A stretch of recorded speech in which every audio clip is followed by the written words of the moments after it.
Hoje vamos caminhar sobre criação. E eu falo para você, é um dos temas mais complicados, né? A trabalhar o tema da criação. Tanto por conta de especulações, quanto palavras mesmo no hebraico, que é difícil identificar. Ontem a gente estava conversando sobre um pouquinho sobre isso, né? Eu vou trazer, quando a gente entrar no texto em Gênesis, eu vou trazer todas as teorias criacionistas, evolucionistas, eu vou trazer todas para que a gente olhe e veja que elas não têm bases de sustento, né? E eu vou trazer a visão reformada, mas hoje vamos entrar aqui sobre criação. Bom, quem já ouviu falar sobre criarte? Por isso que eu já começo logo com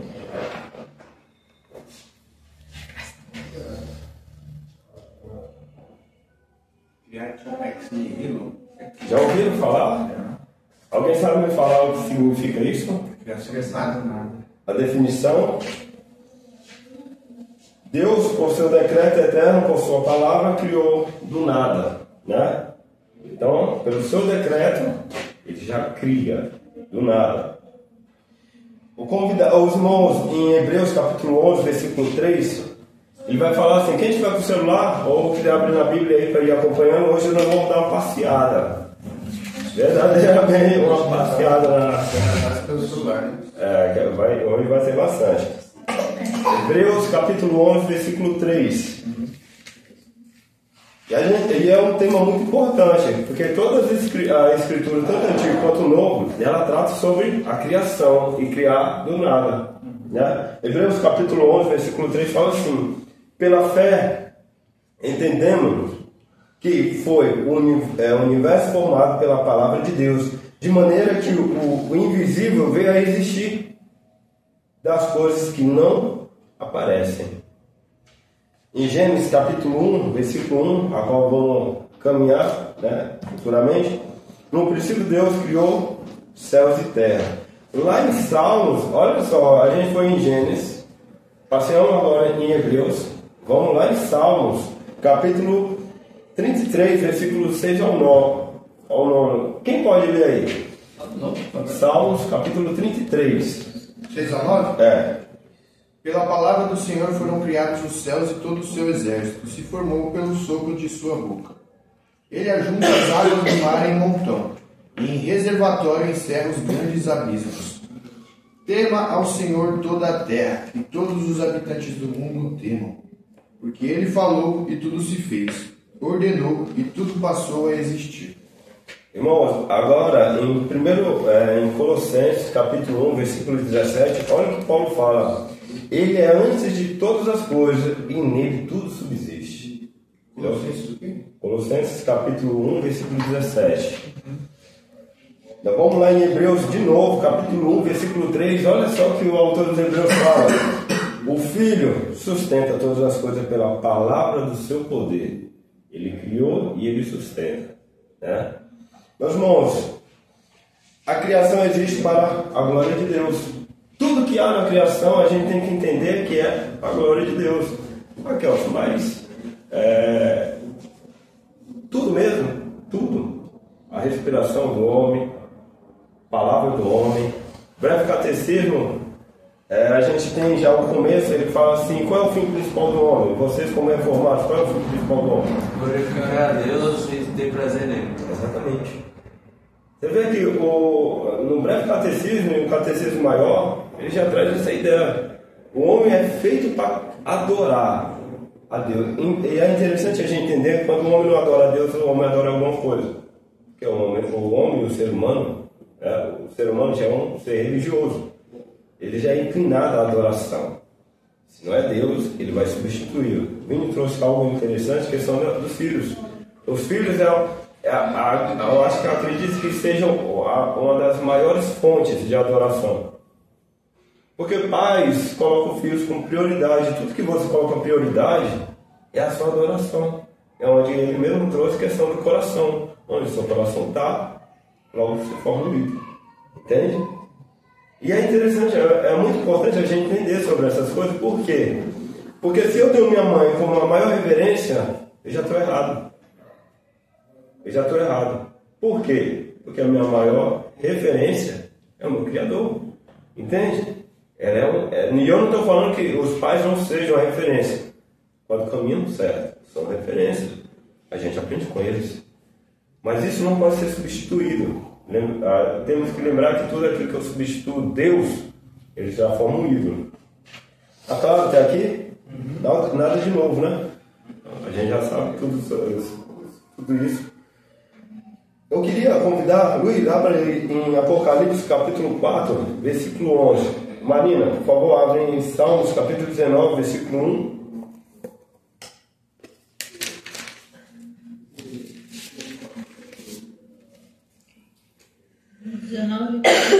Isso, Salmos 19, versículo 1. E Luiz, Apocalipse 4, versículo 11. E aí só, olha para vocês verem que, como tudo passa a ser criado para adorar a Deus. Depois vamos escolher aí a questão de por que isso não acontece. A gente já sabe que é muito claro contra o pecado, né? Mais uma vez, não é novidade para ninguém. Mas vamos entender aí o porquê todas as coisas foram criadas, foram feitas para adorar a Deus. Por favor, Luiz. Digno és, Senhor e Deus nosso, de receber a glória, a honra e o poder, pois todas as coisas foram criadas por tua vontade e existem. É interessante a gente olhar para esse capítulo 4 de Apocalipse, porque ele deixa muito claro, fora outros que a gente já viu, o porquê eu devo adorá-lo acima de qualquer coisa. Porque imagina só, ele criou, ele é o Criador. Não tem lógica. O pecado entranhado dentro do ser humano é tão grande, mas tão grande que ele subverte as coisas. Ele coloca o homem como o centro e tira Deus, né? Na verdade é Deus como Criador. Nós vamos passear isso lá, vamos caminhar em Gênesis, quando fala bará. Essa palavrinha bará em hebraico, ela nunca foi usada associando o homem. Porque a palavra em bará, lá, ela é usada só para Deus. É o único que tem o poder de criar. O homem não cria nada. O homem não tem a capacidade de criar. Entende? Por si só. O homem, ele é limitado na sua inteligência, o homem é limitado no seu ser, na sua racionalidade. Ele é limitado por si só. Entende? Então ele não consegue criar. O único que tem o poder de criar a partir do nada é o próprio Deus. Pegue só, eu acho que até o Bruno já falou sobre isso, pegue só qualquer coisa que você queira e tente criar Ex nihilo, né? isso. Não tem como. Não dá. A gente recondiciona a matéria para fazer algo que a gente pensou, mas criar do nada não tem. E a gente já tem referência para criar alguma coisa, a gente já sempre tem referência de alguma coisa. Entende? Algo que eu vi, né? É sempre assim. Mas criar a partir do nada. E como Deus é fantástico, majestoso, cara, eu olho para a natureza e isso vai entrar na teologia natural, mas esse não é o objetivo da aula hoje, tá? Depois a gente pode falar sobre isso. Mas você olha para a natureza, olha para o oceano, que como é fantástico, é maravilhoso olhar para essas coisas e saber que o próprio Deus colocou limite nessas coisas, ele mete tudo na concha, né? Na palma de sua mão, em Isaías 40 vai falar sobre isso. Então é maravilhoso ver que o Criador, ele cria tudo para a glória do seu nome. Marina, por favor. Os céus proclamam a glória de Deus. O firmamento demonstra a habilidade das suas mãos. Olha só. O céu proclama a glória de Deus. Imagina só que seria uma loucura da minha parte imaginar que o homem, o único ser distinto da criação, com poder de ser um ser racional, foi criado para nada. Irmãos, entenda, se o único, eu vou entrar nesse assunto já, mas se os céus proclamam a glória de Deus, se o cosmos proclama a glória de Deus, se tudo que há na existência proclama de Deus, proclama a glória de Deus, que dirá nós, como imagem e semelhança de Deus, única criatura distinta da criação. Já pararam para pensar nisso? Se tudo que há no cosmos proclama a glória de Deus, e tudo é para a honra e a glória dele, se a criação, que não tem a imagem e semelhança do Criador, tem esse papel fundamental, quem dirá nós, como imagem e semelhança de Deus, a única criatura distinta de toda a criação? É algo fora do comum, velho. Eu paro para pensar nessas coisas e eu falo, Senhor, tenha misericórdia de mim, pois eu não tenho proclamado a tua glória como deveria, como a imagem e semelhança de Deus. Mas vamos lá. Eu não sei se os irmãos viram no grupo que eu mandei lá sobre os mandatos. Quem viu? Os mandatos. Os mandatos criacionais. Isso é importante a gente entender. Mandatos criacionais. Eu vou tratar sobre um mandato. Eu acho que estou dando 2 mandatos aqui, mas vamos lá para mandatos. Ex nihilo tá certo. Criar a partir do nada, certo? Isso aqui é só introdução. Vamos entrar a fundo. O que é criar a partir do nada? Tá? Eu queria fazer só um comentáriozinho, porque a gente falou que Deus é o Bará, é o único termo é um termo que só serve para usar para Deus, né? Sim. Que é Deus criou, Bará é criou, né? O verbo criar. Deus, quando ele fala para Moisés, eu sou, Moisés fala, qual é o seu nome? Ele fala, eu sou. Eu acho que isso aí nos diz muito sobre Deus, porque ele está falando, eu sou. Tipo, ele é o único ser que é, de fato. Ele é o... A gente é ser humano, a gente é inconstante, a gente depende de tudo. Deus sustentar todas as coisas ao nosso redor para a gente estar aqui. Então a gente está, e quem é o único, de fato, que é, aquele que era, que é e que há de vir, né? Como as escrituras dizem, é Deus. Exatamente.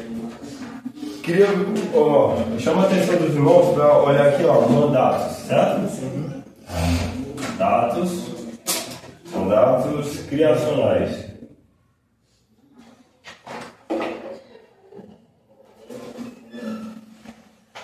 Eu poderia colocar aqui aliança, mas eu convido os irmãos, quem pode abrir aí em Gênesis capítulo 1, versículo 28. O primeiro mandato que temos aí é o mandato cultural. Mandato. Gênesis 28? Não, Gênesis capítulo 1, versículo 28. Café, Deus. Por favor, Luiz. Então Deus os abençoou e disse: sejam férteis, multipliquem-se, encham e governam a terra, dominem sobre os peixes do mar, sobre as aves do céu e sobre todos os animais que rastejam pelo chão. O que é que vocês observam como um mandato cultural no versículo 28 aí de Gênesis? A mordomia, né, da criação. Deus nos colocou como mordomo da criação. Exatamente. Deus ele coloca o homem a fazer cultura. Somos chamados a fazer cultura. É engraçado que a gente para pensar e a gente fala assim, não, eu não posso participar da cultura. Lógico, eu não posso participar da cultura, mas da cultura secular. Mas eu, como crente, eu tenho que envolver a cultura. Eu tenho que fazer a cultura. Entenda só, Gênesis... Você está relacionando a cultura de um povo com a questão de dominar a natureza? É isso? Não só dominar, ele fala mais do que dominar. Dá uma olhada aí, veja aí. Sejam fecundos, multipliquem-se, encham a terra e a sujeitem, dominem sobre os peixes do mar, sobre as aves do céu e sobre os seres que rasteiam pela terra. No caso, cultura seria criar esses seres. Sim, não é? Tem a parte do ser de fecundos multiplicai-vos, né? Uhum. Porque a princípio, quando Deus ainda criou todas as coisas, ele deu uma ordem para eles crescer e multiplicar. A partir disso, eles vão se constituir como um povo. Sim. Crescer e multiplicar. Então, isso também está relacionado com a cultura. Porque agora eles vão deixar de ser um e eles vão crescer e multiplicar. E a ordem é: propaguem agora isso a respeito do que vocês sabem do relacionamento com Deus. A princípio, eles tinham um relacionamento com Deus e a ideia era eles povoarem toda a terra e tornarem o nome do Senhor conhecido por meio agora do que eles estavam aprendendo, por meio do relacionamento com Deus. É que depois a gente sabe que veio a queda. Mas no princípio é crescer e multiplicar para se propagar como um povo criado por Deus, né? Então a questão da aliança. Então por isso que ter filhos, a ideia de ter filhos não é só uma satisfação pessoal, mas um evangelismo, tornar o nome de Deus conhecido. Por isso que quando você não quer ter filhos, uma falta de comprometimento com a aliança que foi feita desde o princípio, porque foi uma ordem nós termos filhos. Não ter filhos só por ter, mas ter filhos para tornar o nome de Deus conhecido. Então, é um mandamento cultural porque está relacionado exatamente a ser fecundos, crescer e multiplicar, propagar o nome do Senhor por meio de uma aliança, por meio dessa... Mas é interessante, é muito bom, cara, mas é interessante também a gente entender. Olhando para Gênesis capítulo 1, versículo 28, o pecado não estava na terra, sim ou não? Certo? O pecado acontece no capítulo 3, não é isso? Mas é interessante a gente olhar que Deus ele fala, como colocou questão cultural, questão de formar o povo, certo? Deus acabou com esse plano, sim ou não? De formar o povo e fazer o nome dele agora ser propagado sobre a terra. Entenda só, tem um livro do Jecabil, né, União com Deus, que é mais sobre escatologia, e ele vai trazer essa ideia. Adão foi comissionados, né? Adão e Eva foram comissionados a fazer isso, né? Que envolve também um mandato. E aí ele vai, depois o mandato vai para Israel, depois vai passando, depois é para os patriarcas, depois de Israel, e depois até chegar em Cristo, certo? Mas é interessante que agora, nós como recriados à imagem e semelhança de Deus, porque antes a gente era a imagem de Deus, rasurada, mas isso vai sendo aperfeiçoado depois de Cristo, sim. A gente tem essa mesma missão de envolver a cultura, agora santificar a cultura, entende como é que é? O pecado vem, mas a ordem de Deus não acabou. Somos comissionados, é um mandato a influenciar a cultura, entende? Como era no princípio.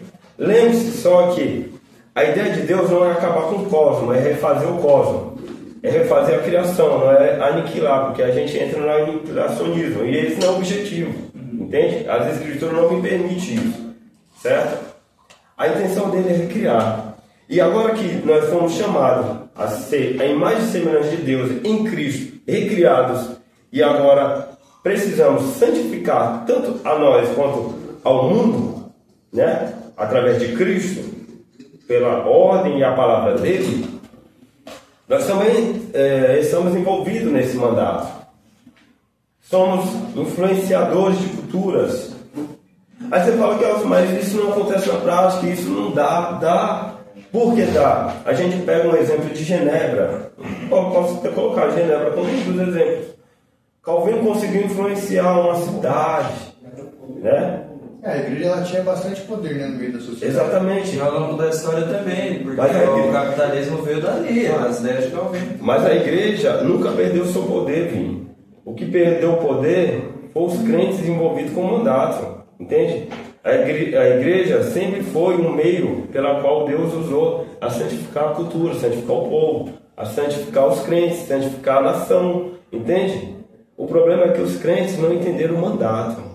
Tem um livro muito bom do Andrew White também, que é Como Deus se tornou rei, e ele traz essa ideia. Imagina só, eu vou ficar um pouquinho aqui nesse mandato, porque eu acho muito importante, né? Imagina só, Deus, ele nos chamou das trevas, homens indignos, homens miseráveis, né? E nos chamou a ser mais semelhança dele, sim ou não?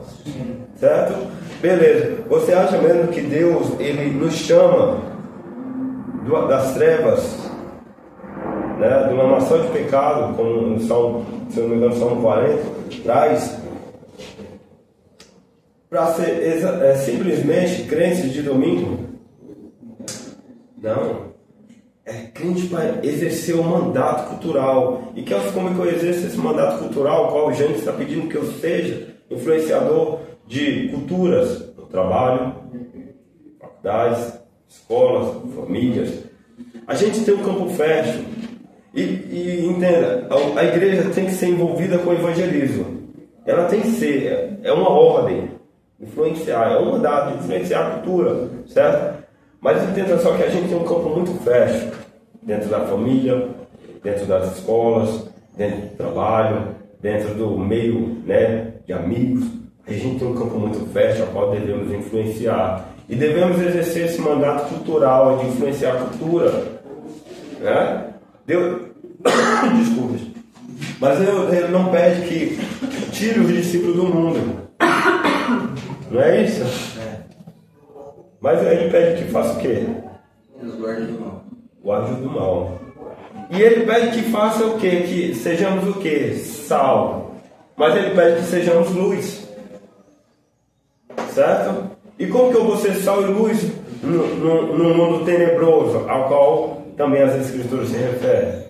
Influenciando. Certo? Não sendo influenciado, como Paulo fala que não devemos ser influenciados com o presente século, né? Mas devemos influenciar. A figura da luz, ela aponta o caminho, né? A luz que ilumina um caminho, que ilumina o caminho para a pessoa não pisar em falso, não cair e tal. E o sal é uma figura de contraste. É uma figura de contraste, porque o sal da comida ele traz o contraste para a comida, né? É o tempero, é o que a gente sente o gosto. E esse contraste é o que a gente tem que ser no mundo. A gente não tem que ser igual ao mundo, tem que contrastar. A gente tá nesse mundo é um contraste, né? E isso que tá a questão da influência. O sal ele contrasta com a comida, só que ele influencia todo o sabor. Sem o sal a comida fica totalmente diferente. E com sal ela dá um gosto. O Bruno perguntou a respeito de qual a associação a respeito do cultural com o domínio. Bruno, no versículo 24, né, de Gênesis 1, a gente lembrando que o capítulo 1 está tudo relacionado ao mandato criacional, que Moisés está recontando a história para o povo judeu que havia se perdido, né, a respeito do relacionamento com Deus, estavam se perdendo na cultura. E aí Moisés está recontando para eles: olha, eu vou contar para vocês quem é o Deus de vocês. Então ele está falando desde o início, foi o Deus que criou todas as coisas, aí ele vai dizer em 7 dias, né? E aí no versículo 24 ele diz assim: e disse Deus, produz a terra seres vivos, após ter criado, né? De acordo com as suas espécies, rebanhos domésticos, animais selvagens e demais seres vivos da terra. Cada um de acordo com a sua espécie. E assim foi. Deus fez os animais selvagens de acordo com as suas espécies, os rebanhos domésticos de acordo com as suas espécies, os demais seres vivos. E Deus viu que ficou bom. No 26. Então disse Deus: façamos o homem à nossa imagem, conforme a nossa semelhança. Deus está querendo dizer que ele fez todos os animais e aí ele deu um foco para a espécie humana. Que ele estava falando que todos eles deveriam produzir outros seres vivos, cada um segundo sua espécie, mas há uma diferença no homem. Façamos o homem à nossa imagem, conforme a nossa semelhança. Aí Deus deu uma ordem para eles: domine ele sobre os peixes do mar, sobre as aves do céu, sobre os grandes animais da terra e sobre todos os pequenos animais que se movem rente ao chão. Aí está a ordem do governo, né? Deus criou todas as coisas e agora criou o homem diferente dos demais animais, porque o homem foi criado à imagem e semelhança de Deus, e Deus deu uma ordem para ele: agora domine sobre todas as outras espécies. É um domínio sobre a criação de Deus, né? E aí ele fala: criou Deus o homem à sua imagem, e a imagem de Deus os criou, homem e mulher os criou. Aí, mais uma vez, uma ordem, né, no 28. Deus os abençoou e lhe disse: sejam férteis e multipliquem-se, enchem e subjuguem a terra, dominem sobre os peixes do mar, sobre as aves do céu, sobre todos os animais que movem pela terra. Deus criou eles diferente dos animais, falou que eles tinham, deu uma ordem para ele: domine agora sobre toda essa criação, e aí ele enfatizou esse domínio cultural, né? E dizendo: como que vocês vão fazer isso? Crescer e multiplicar. Através dos filhos, ele falou que é a maneira como eles vão dominar. Eu acredito que seja por parte dos filhos e também de formar, né? Porque, o início da cultura. Porque o outro, esse que você está trazendo, Marcelo, traz a questão do trabalho, né? O mandato do trabalho, entende? O primeiro entra na questão o próprio Deus ele queria realmente que formasse um único povo, que falasse a mesma língua e que o glorificasse da sua forma santa. Entende? Esse era o mandato cultural, de povoar a terra, né? E agora falar todos a mesma língua, santificando o próprio nome de Deus. O que vem agora na questão de domínio seria esse. Mandato de trabalho, é um mandato também do Senhor. Porque muitas vezes eu falo para você que às vezes a gente olha para os puritanos, a gente tinha algo muito legal e eu mandei até no grupo que essa forma que a gente vê o secular e o sagrado, é uma forma totalmente errada. Por quê? Porque a gente olha para o trabalho como algo penoso, cansativo, maçante e algo sem... Que não tem relação, né? Exatamente. Com a glória de Deus. E pelo contrário, o trabalho diante de Deus é um mandato. O homem deveria trabalhar, o homem deve trabalhar. E aí você fala que é os beleza, mas esse mandato era de uma forma santa. Você está falando de Gênesis, capítulo 2, o pecado tinha acontecido, o pecado acontece no capítulo 3. Mas a mesma ordem acontece no capítulo 3. Porque quando o homem cai em pecado, ele fala assim, agora você vai trabalhar. Você vai trabalhar e vai comer do seu próprio suor. Porque aquilo que era santo, e aí eu queria que vocês prestassem atenção. O mandato do trabalho, aquilo que deveria ser santo e prazeroso para o homem, se torna agora maçante, penoso e cansativo, por conta do pecado. Mas agora que somos refeitos à imagem e semelhança de Cristo, em Cristo, pela obra salvífica dele, a gente tem que entender que como somos participantes da santificação progressiva por Cristo e em Cristo, devemos entender que o trabalho também é uma forma de santificação, entende? Devemos olhar para o trabalho como uma forma de me santificar.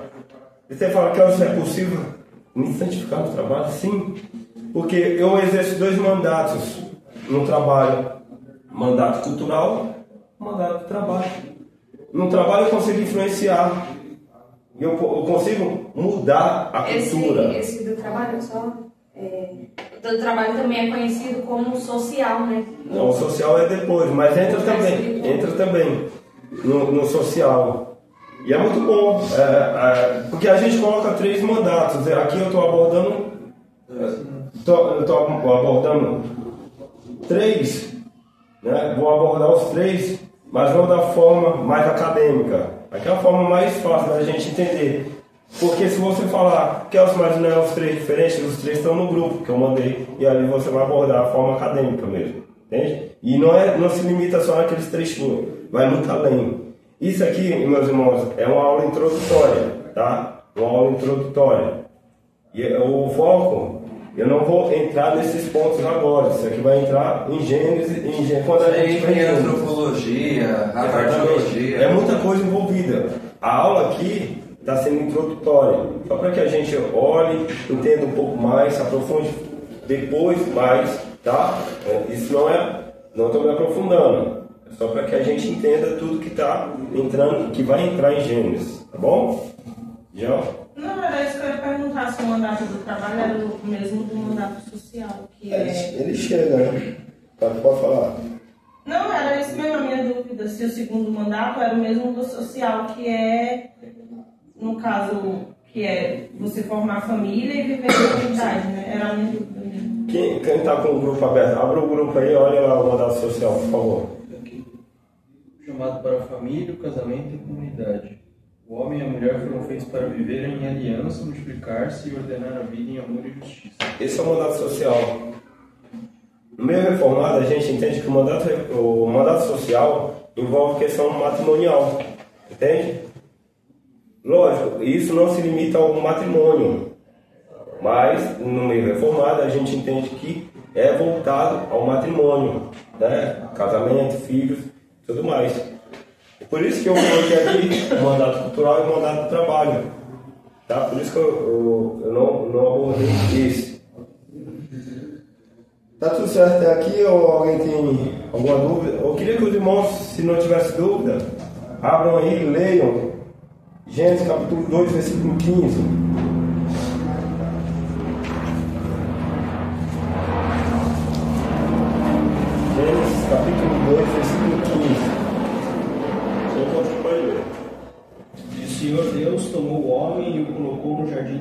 para cultivá-lo e mantê-lo. Exatamente, para cultivar e mantê-lo. E cultivar é uma palavra que ela é derivada de cultura também, né? Também. Nesse caso aqui, a gente está falando do 2, né? Seria Adão, Eva e seus descendentes? Sim, exatamente, porque o plano de Deus, e muitas vezes a gente passa por Gênesis, ali no primeiro capítulo, e a gente esquece que o plano de Deus não era o plano do pecado, necessariamente, entende o que eu estou falando? O plano de Deus foi colocar o homem, a sua imagem e semelhança, como eu abordei aqui no começo, o único distinto da criação, o único ser racional, né? Que envolvia ali o imago dele, envolve ali toda as características de Deus, mas na sua forma limitada, não ilimitada e infinita. Nós somos seres finitos, limitados por natureza, com pecado muito mais, entende? O plano de Deus foi fazer esse homem distinto, a sua imagem e semelhança. Mas aí a gente esquece que o plano dele era que tudo isso fosse concretizado em Gênesis ali no começo, entende? Com a forma do pecado entrando no mundo, isso Deus ele já tinha traçado o seu plano redentivo, né? Antes da fundação do mundo, mas isso vai se desenvolvendo até Cristo, entende? Para sistematizar, os teólogos fizeram assim: existe a vontade revelada de Deus e a vontade secreta. Decretiva, né? A gente já viu, preceptiva. Respondeu, Bruno. Pode saber, não. Sim, é uma coisa que eu tinha um entendimento diferente. Na minha visão anterior, e agora eu acabei de mudar, não tinham mais descendentes dentro do Éden, era só Adão e Eva, mas pelo que eu entendi, então, era mais do que... era um grupo já. Não. Deus, ele faz o homem e a mulher, certo? Certo. Caim e Abel vem pós-queda. Sete vem pós-queda, se eu não me engano. Mas eles já não estavam se multiplicando? Não, eles são mandatos, é uma ordem que eles fizessem. Não. O plano de Deus, quando ele faz, só um minutinho, o plano de Deus, quando ele faz, era que isso acontecesse, certo? E aí, no último mandato, eu queria que os irmãos entendessem só uma coisa. Cara, isso é fantástico. Eu fico maravilhado com essas coisas. O homem, isso vai abordar no último mandato, né? O homem, ele foi feito para dar ouvido a quem? A Deus. Mas o homem resolve a dar, ele resolve a dar ouvido à criação, à criatura. Entende só? O homem foi feito para ouvir e atender a voz de Deus. Mas o homem prefere ouvir a voz da criatura. Entende?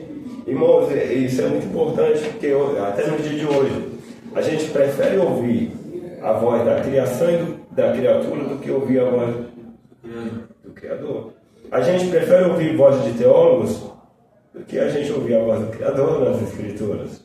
A gente não sente prazer na voz do Criador vindo através da sua palavra revelada, mas a gente prefere ouvir a voz de alguém que se diz erudito, né? John Owen, vamos falar de John Owen.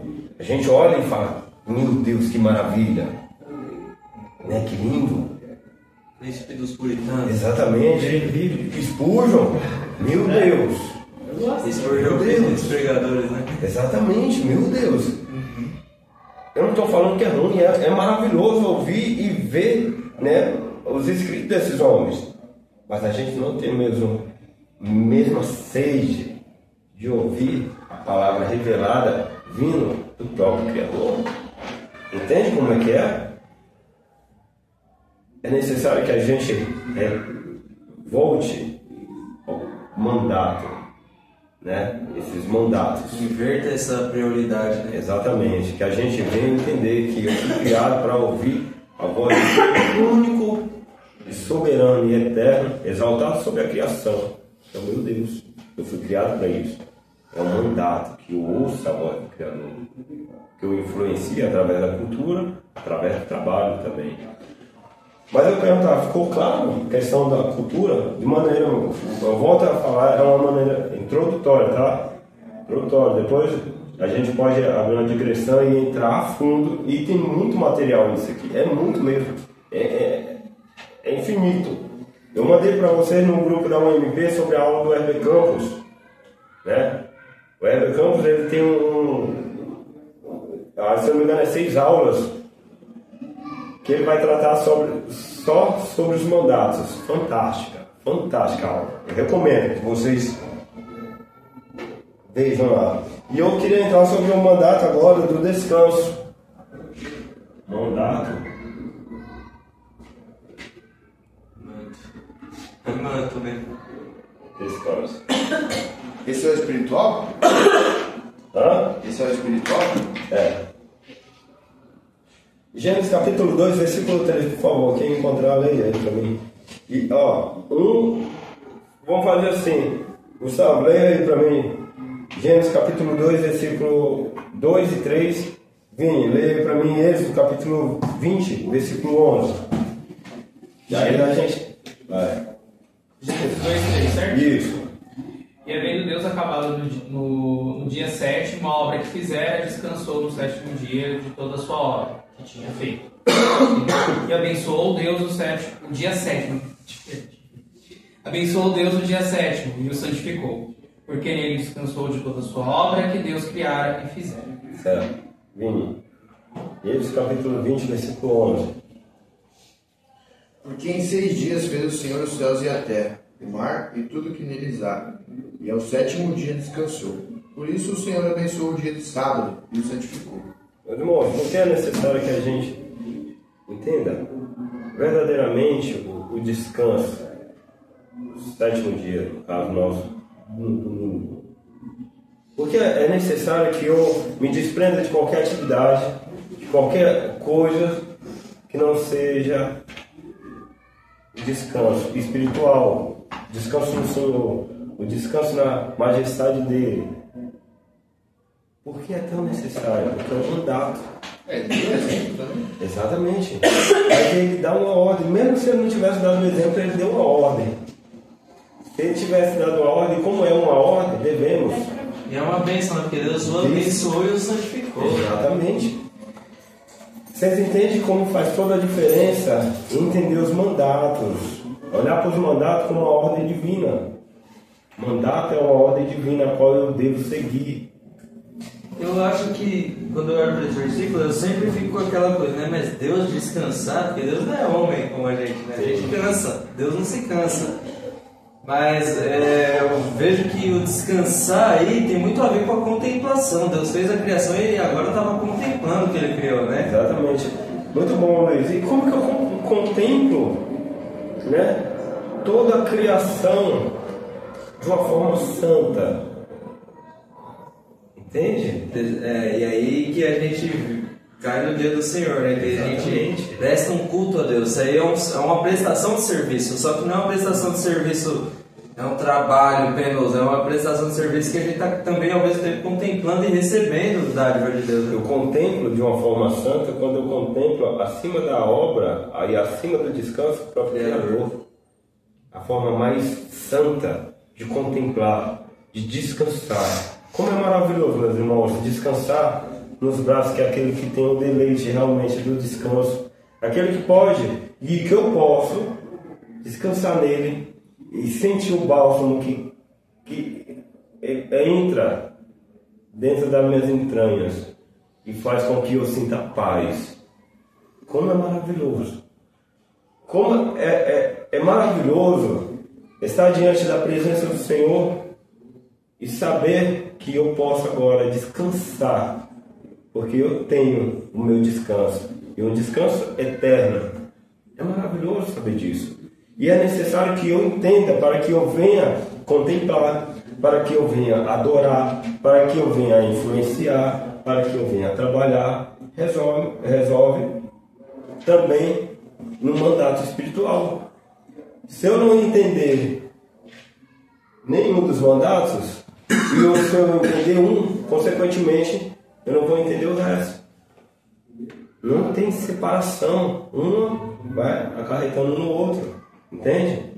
Isso é uma forma mais simplificada de entender os mandatos. Os mandatos é muito mais do que isso que eu estou trazendo. Entende? É muito mais. Eu convido os irmãos que entrem, né, a fundo para entender os mandatos. Consequentemente, os pactos. né? Para que a gente entenda a real dimensão daquilo que Deus ordenou às criaturas, a sua imagem e semelhança. Mas vamos lá, tá tudo certo por aqui? Tá tranquilo? Só um comentário aqui. Pode fazer, Bruno. 2.2, ele na Bíblia Strong ele coloca no ac, né?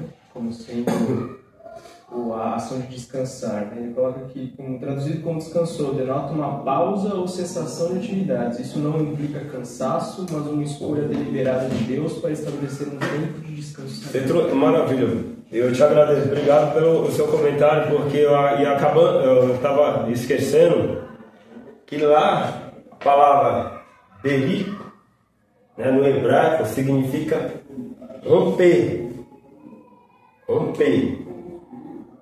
E é a palavra que também é usada para romper. Entende?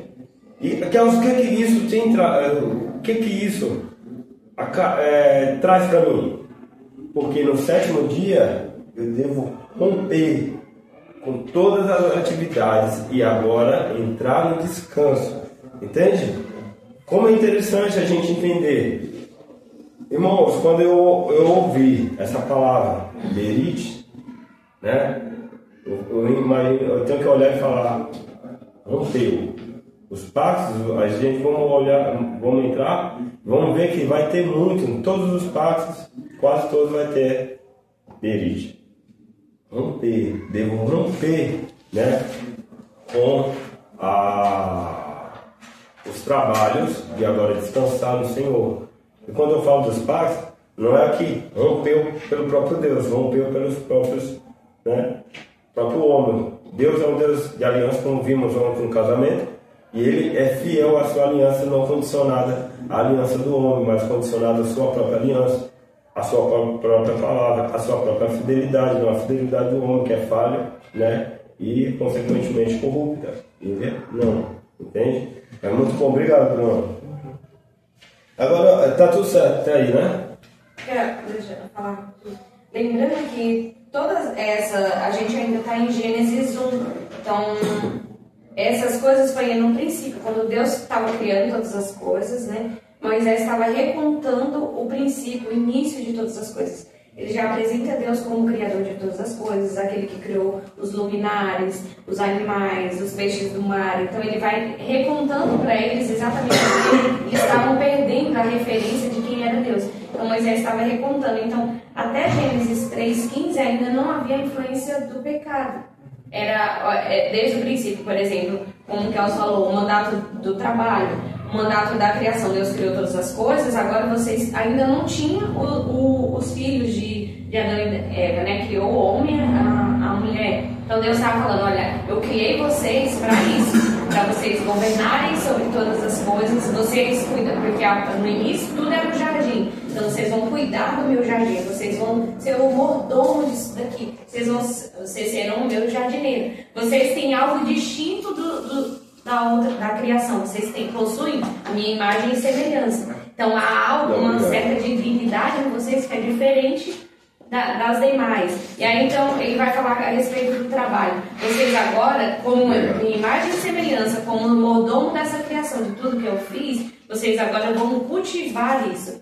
Ainda não havia, por exemplo, os abrolhos, as ervas daninhas, não havia corrupção, o trabalho, como que Elcio diz, as pragas, o trabalho ainda não era árduo. Então imaginam, Adão tinha a responsabilidade de nomear todos aqueles animais. Essa ordem foi dada por ele, era um trabalho.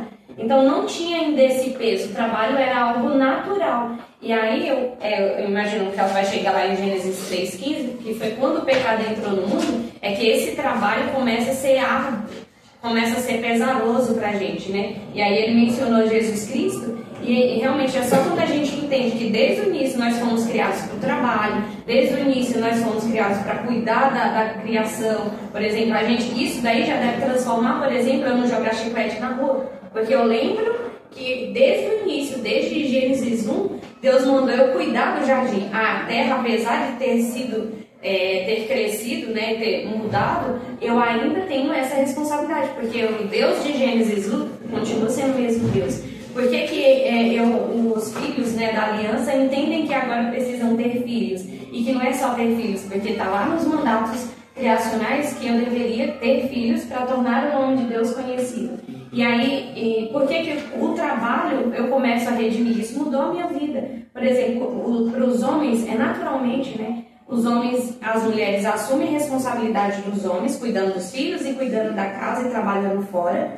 E os homens, naturalmente, né, na cultura, a gente tem isso na cultura, os homens não querem assumir os seus papéis de homens, cuidando da educação, sendo o provedor da casa.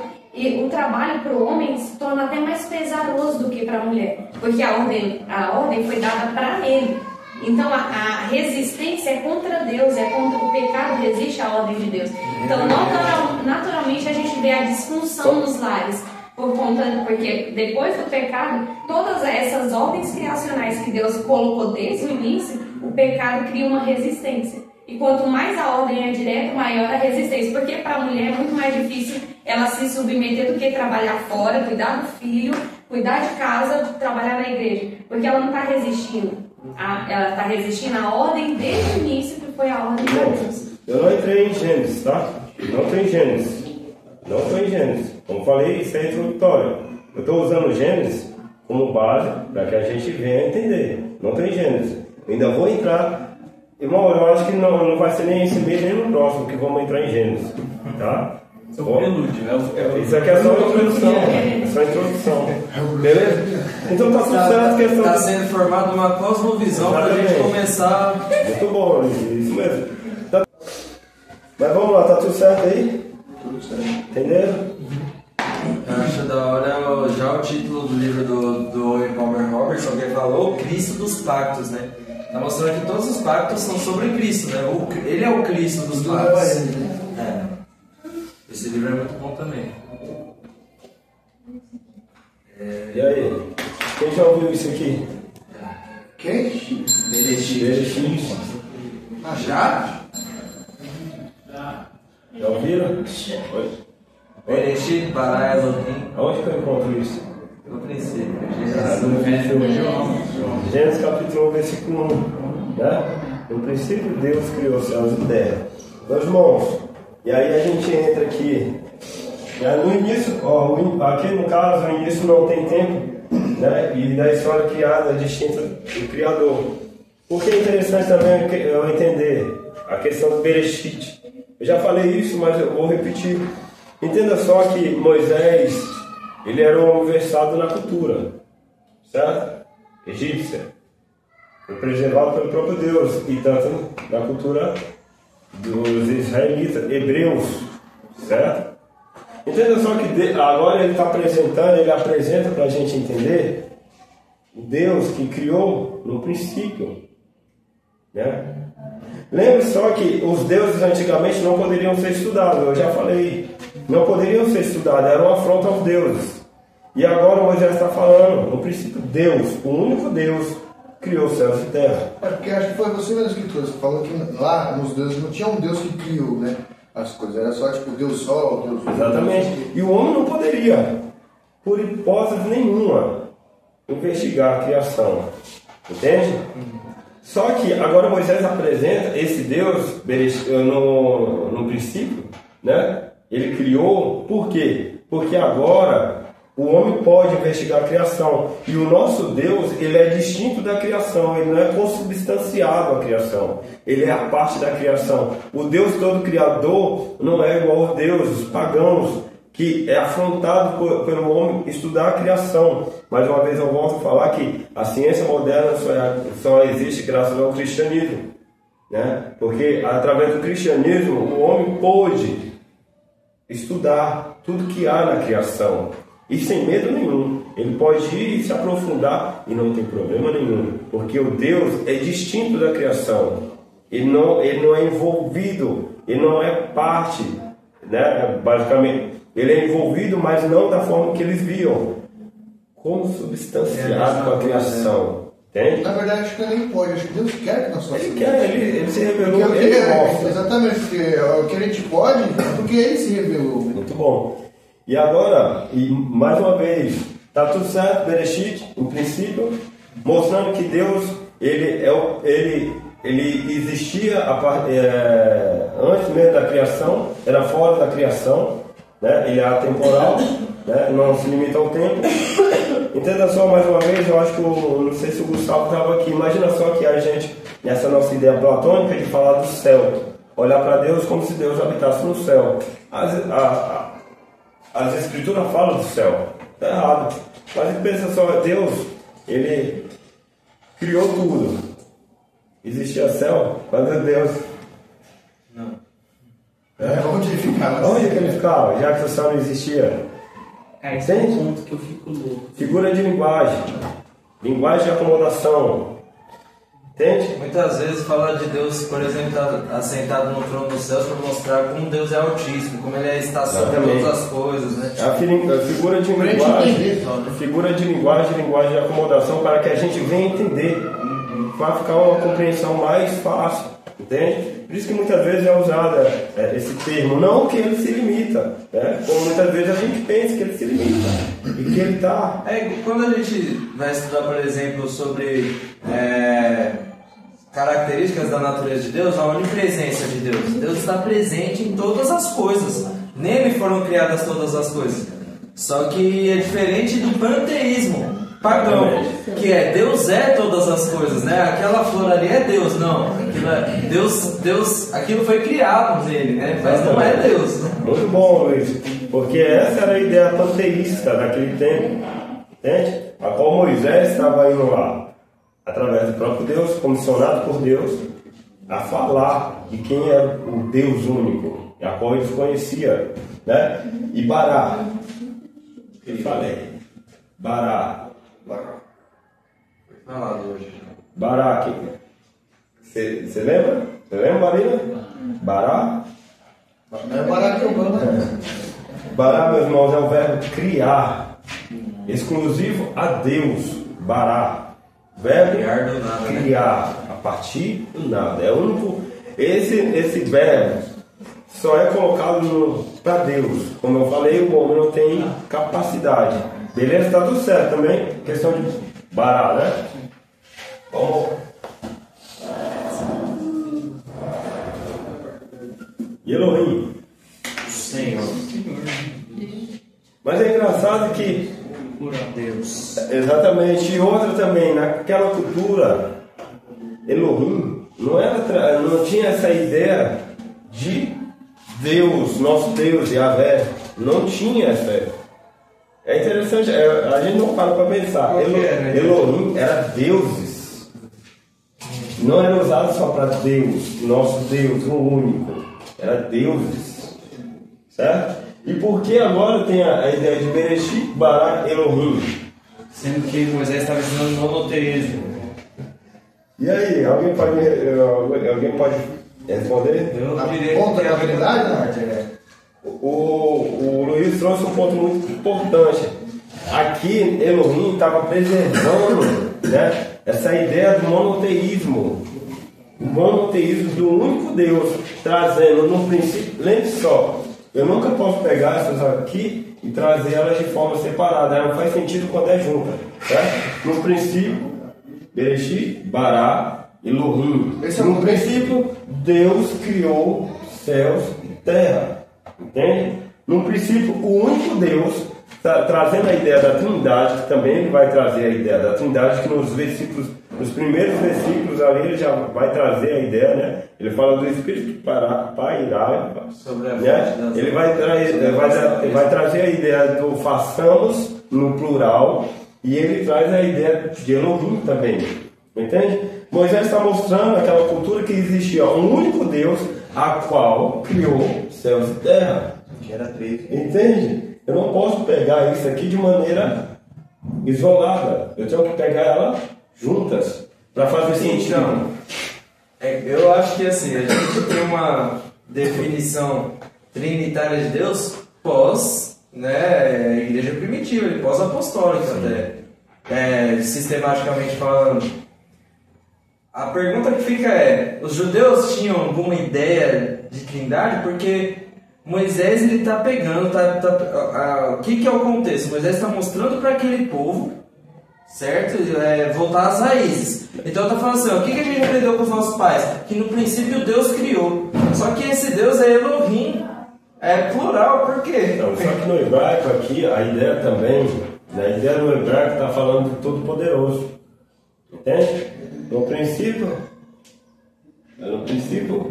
Todo-Poderoso criou céus e terra. Que aí entra também a preservação do monoteísmo, entrando no Shema, capítulo 6, versículo 4. Entende? Essa é a ideia judaica. Essa é a ideia que eles tinham. Não é a ideia, então, da Trindade, no caso. É a ideia de Eles nem se Deus Todo-Poderoso. Eles nem se preocupam. O judeu nunca se preocupou com a Trindade. Isso é claro. Engraçado, deles. mas a gente, o que eu estou querendo dizer é, na mentalidade judaica, Deus é um monoteísmo, tanto que para os judeus não messiânicos, né, os judeus que não entraram, não se converteram a Cristo, para eles a gente é idólatra, porque a gente crê na doutrina da Trindade, das Escrituras. Então para eles isso aí, por mais que ele usasse Elohim, que era uma palavra no plural, por mais que lá Deus falasse, façamos um homem conforme a nossa imagem, por mais que falasse do Espírito de Deus que pairava sobre a face do abismo, eles não tinham ideia, para eles não tinha diferença. Para eles Elohim é Deus, é o único Deus, por mais que esteja no plural. Então eu acho que isso aí também aponta para a Trindade, não do jeito que a gente tem hoje, só que aponta na questão revelacional. Deus estava falando dele mesmo, isso aí está preservado, é assim, só que para eles não, é o único Deus. Ah, mas está falando no plural? É o único Deus. Isso é sem dúvida, a gente não pode colocar judeus, tá? Eu falo porque é muito fácil, a gente... Por isso que eu falei não messiânico, se o judaísmo verdadeiro eu vou explicar para os irmãos também que vão assistir ou estão assistindo, né? É necessário a gente entender que os apóstolos eram judeus, certo? Nosso Salvador, né? Exatamente. Então, assim, não são todos que não acreditam. Uma parte não acredita, né? Isso a gente está nas Escrituras. Deus endureceu, né? Alguns para realmente não acreditar. E aqui, já ouviram essa palavra? Chuvabu? Tohu, vá, vohu. Quem? Tohu, vá, vohu. Tohu, vá. Quem pode? Só um comentário antes do Elohim. Eu fiz uma pesquisa rápida aqui também. Aqui ele está falando que é como se fosse um plurais majestatis, ou seja, um plural de majestade. É um plural de intensidade do hebraico bíblico. O Todo-Poderoso. Ele é o Deus dos deuses, o né? Todo-Poderoso, né? A ideia do Todo-Poderoso. Elohim, o Todo-Poderoso criou a partir do nada. E agora eu queria trazer a questão do Tohu, Vá, Vohu. Quem sabe essa... Céus e terra? Sem forma e vazia. Sem forma e vazia? Sem forma e vazia. Céus e terra é chaminho. E aí, o porquê agora sem forma e vazia, agora essa ideia aqui, Bereshit bara Elohim tohu vavohu. Qual é a intenção de trazer sem forma e vazia? É interessante porque, aqui ele estava... mostrar que foi ele que criou, né? Irmão, isso aqui é extremamente importante. Por quê? Porque vai entrar a questão panteísta. Ele está mostrando o que Deus, o Deus distinto, né, da criação, fez. Entende? O Deus que criou a partir do nada não era limitado à criação, ele era fora da criação. É essa a ideia de Moisés. Moisés está trazendo essa ideia. É como se ele dissesse: a criação não é Deus. Exatamente. Foi Deus que criou, porque isso tudo era sem forma e vazio. Exatamente. Essa é a ideia. Ele estava falando a questão mais a desordem, não a estrutura, que Deus é limitado a ela. Sem a criação. Deus é o Deus ordeiro, o Deus que criou, o Deus que fez a existir pelo poder da sua palavra aquilo que não existia. Ele trouxe a luz quando havia trevas. Ele trouxe o dia quando nem o dia existia. E ele trouxe a noite quando a noite também não existia. Ele fez as constelações, né? E chama, como Isaías traz pra gente. Ele é o Deus que coloca limites. Entende qual é a ideia de Moisés aqui? Ele vai trazer essa ideia. Esse é o Deus de vocês. Esse é o nosso Deus. é o Deus que faz, é o Deus que cria, é o Deus que é o Todo-Poderoso, é o Deus que cria e tem o poder de criar a partir do nada. E você fala, Kelso, mas qual é a importância dos deuses antigos? Mas não era deuses, Kelso? Sim, mas não tinha o poder de criar, porque eles vinham a existir a partir da criação, entende? Eles não eram fora da criação, eles eram dentro da criação, eles eram participantes dessa criação. E Moisés está mostrando para a gente que Bereshit bara Elohim Tohu Vabohu é esse Deus que faz tudo isso acontecer, enquanto os deuses pagãos, a qual os egípcios estavam entranhados, precisavam disso. Exatamente, eles precisavam da criação para eles existir. Vocês entendem como faz total diferença? Quando eu entendo no princípio, Deus criou os céus e terra. Eu tenho que entender por que Moisés está trazendo essa ideia de Deus criar a partir do nada. Porque quando a gente olha, não, é que ele está mostrando que é só para acompanhar. Não é só para acompanhar a narrativa. Também. Uma apologética, né? Exatamente. Uma intenção, né? Exatamente, ele está mostrando aquela cultura, para aquele povo de Deus, quem era o Deus deles. Eu ia relembrando se não tem um nível de poesia nesse texto. Pela forma que ele fala, o Espírito de Deus pairava sobre a face das águas. Acho que alguma tradução vai falar sobre a face do abismo, né? Isso aí não seria uma figura de linguagem? Ou é uma ideia literal ali? É literal mesmo, é literal. E é engraçado que... Porque a pergunta que fica é qual abismo? Onde? E é muito bom, porque não vai dar tempo de entrar, mas só para você ver que em Gênesis capítulo 1, versículo 1, né? O versículo 1, versículo 2 e 3, ele vai trazer a ideia cosmológica. Deus cria. Ele vai trazer essa ideia do cosmos. Porque é interessante que muitas vezes a gente não para pensar. Deus é além do cosmos, né? Ele vai mostrar que Deus é atemporal, como o Salmo, se eu não me engano, é o Salmo... Não lembro qual é o Salmo de Moisés, eu não me recordo agora. É o Salmo dos 90 ali, alguma coisinha. Não sei se é o 91, acho que é o 91 o Salmo de Moisés. E ele vai trazer essa ideia que Deus é fora do tempo. É como se fosse uma vigília de uma noite, lembra? A ideia de Moisés, ele é atemporal, ele não se limita ao tempo, ele não é limitado. Meus irmãos, faz todo sentido quando eu entendo quem é Deus. Eu olho para Gênesis e eu falo, meu Deus, é demais. Marina. Jó 42 também. E aí, só para terminar, então, beleza. Então tá tudo certo, a questão ficou claro? Sim. Fiquei com uma... Falar. Aqui quando ele fala havia trevas, aqui ele está falando de escuridão ou trevas no sentido do mal, assim? Formações, né? Formação 1, dia 1 e 3, versículo 1 ao 3. Ele está falando realmente trevas. Trevas, vamos falar escuridão. Escuridão porque não havia nada, né? Acho que é o mesmo sentido de trevas, por exemplo, para Agostinho na ideia platônica mesmo, de ausência. Ausência Só que pro Agostinho é a ausência do bem, né? Sim. O mal é a ausência do bem. Aqui não. Na ideia dele as trevas é a ausência de criação, não tinha nada, só tinha Deus. Não tinha luz. E é tão tal, é só acompanhar que você vai ver que ele cria o dia, né? Para se distinguir ali da noite, que era trevas, entende? É trevas mesmo, escuridão, não tinha nada.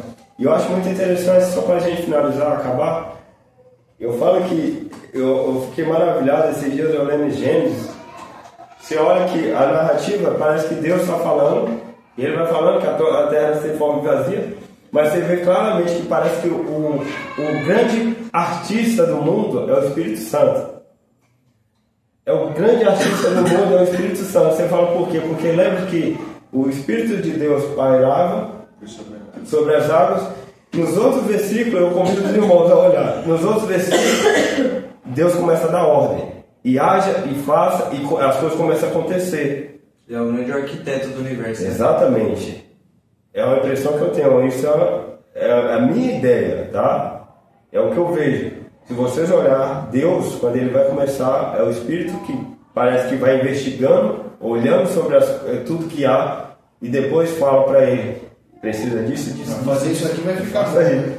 Entende? Eu fiquei maravilhado. É engraçado que a gente vê o próprio Deus falando, e viu Deus que isso era bom, né? Sim. Ele vai fazendo e vai vendo, não, ficou bom isso aqui. Meus irmãos, uma pergunta. Ficou claro? Ficaram com dúvida? Não? É algo que a gente viu, mas muitas vezes a gente não... vai se perdendo, né? Só um comentário. Esse viu Deus que isso era bom, isso aí traz um princípio para a humanidade de que o que define o que é bom ou não é Deus. É Deus que sabe o que é bom. Se Deus viu que era bom, entendeu? Porque fora, se não tem a ver com Deus o que é bom ou não, Deus poderia ter criado algo e falar, gostei não. É Ele que define o que é bom. Tudo que Ele criou, Ele falou, é bom, porque Ele é bom. E é muito bom, é importante a gente se atentar a isso, Vini, Luiz, a todos nós, porque realmente o que faz, o que dá sentido, o que é bom ou ruim, é Deus. Eu só sei o que é bom através dele. Sem ele, aí a minha verdade é relativa. Entende? Como é que funcionam as coisas? Meus irmãos, eu agradeço imensamente a participação de cada um de vocês. Que Deus nos agracie cada dia mais com a presença dele, com o conhecimento que provém dele, com a sabedoria que é dele, né? Possamos, no decorrer da semana, estudar sobre cada ponto. Eu vou pegar esses pontos que lemos agora, né, que estudamos, eu vou copiar, vou mandar para vocês, tá, no grupo. Procure na semana, se aprofunde no conhecimento, medite no conhecimento que vem dele, tá bom? Aqueles áudios